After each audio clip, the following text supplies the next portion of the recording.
Hey guys, what's going on? This is Deadly. Welcome back to another Escape from Tarkov video, and today we're going to be talking about Punisher Part 3 and Punisher Part 6.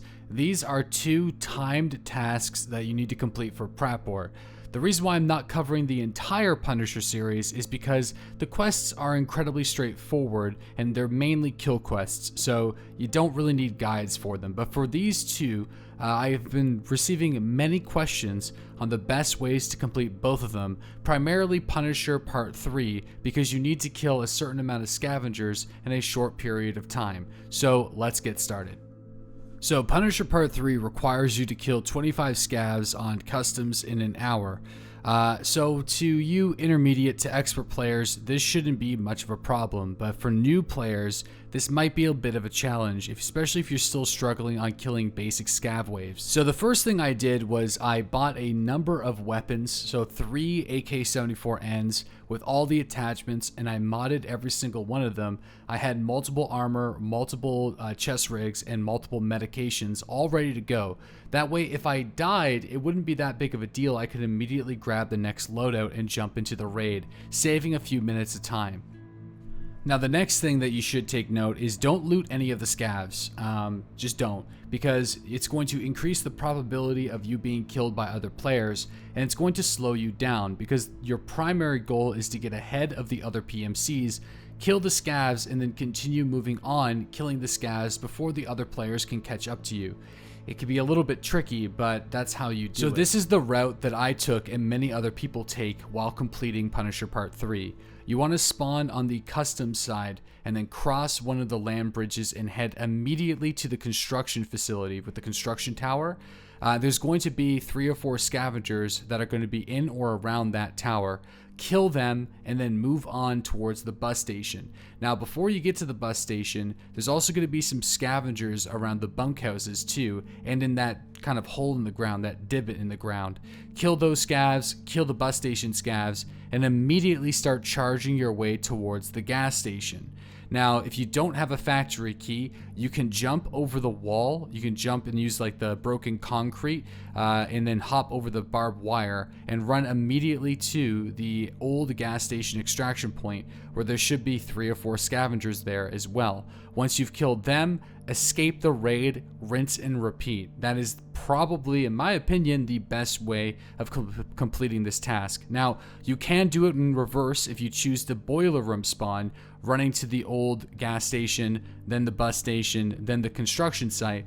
But the problem with that is by the time you get to the construction site, the other PMCs on the other side of the map would have most likely have been there.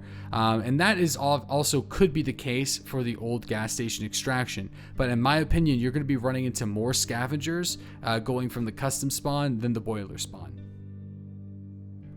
So each raid you can expect to kill 8 to 12 scavs, so if you're lucky you can get this done in only 3 raids. If you're unlucky, say you get a couple deaths, it's not that big of a deal because you can complete enough of these runs even if you die every single time. As long as you kill a few scavs, you're making some progress. So the most important thing when it comes to these timed tasks is don't get too hung up with your deaths. Just power through it and move on. And that's what I did, especially for Punisher Part 6, which is what we're going to talk about now.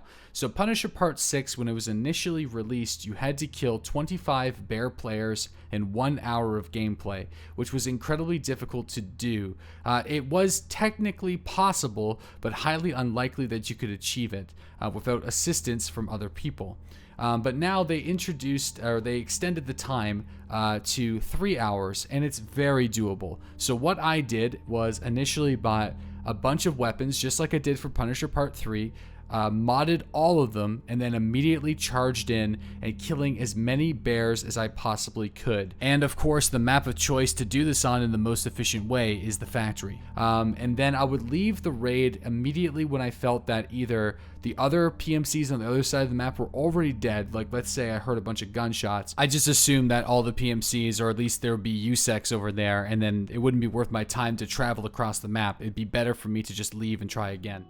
Now, unfortunately, for my first couple raids, I chose to use an MP5, and I died many times running into Fort Armor players, which set me back a considerable amount. I was also killed by a scavenger once. I was killed by throwing a grenade on a guy and him not being killed. There was a few issues, so there was significant setbacks. I did die a lot, but I was able to complete Punisher Part 6 in about an hour and 40 minutes. So just over half the amount of time it takes to complete the entire task, and that was being completely aggressive. So if you don't want to try to impress the stream or your friends or try to be competitive with other people, then you could casually raid the factory for 3 hours and you'll be fine. Hell, you could do this with a hatchet. Some people don't want to say that because that might give the devs some incentive to nerf it, but you could do this almost more efficiently, honestly, with just a hatchet, because you'll just kill a bear and then you'll probably die. You'll rinse and repeat, kill another bear, kill 2 bears with your hatchet. You don't even really need to do any loadouts here. And the prize here is getting an Epsilon container. So the reason why you would want to do the Punisher series is, especially if you're a standard edition owner or somebody who doesn't have Edge of Darkness, you will get an 8-slot container, which is, just to compare, the Gamma is a 9-slot. So just one less slot than a Gamma container, which is nice. In fact, all last patch, I used nothing but an Epsilon container. It's all you really need. So that is why you guys should be considering going and completing this task series. And like I said, Punisher 1, 2, 4, 5 are not that bad. They're untimed kill quests, killing scavengers and PMCs on shoreline. So you can really just take your time. There's no strategy necessarily needed for any of those tasks, which is why I'm not covering them in this video. So I hope you guys find this useful. Good luck on completing Punisher Part 3 and Punisher Part 6. I hope for some of the newer players that were struggling with this now have a better idea of what they need to do in order to successfully complete these in a timely manner. And if you find my videos useful and informative, subscribe here to the channel for more Escape from Tarkov videos and also other survival shooters in the entire genre. We're going to be covering them here. So thanks again, and I'll see you next time.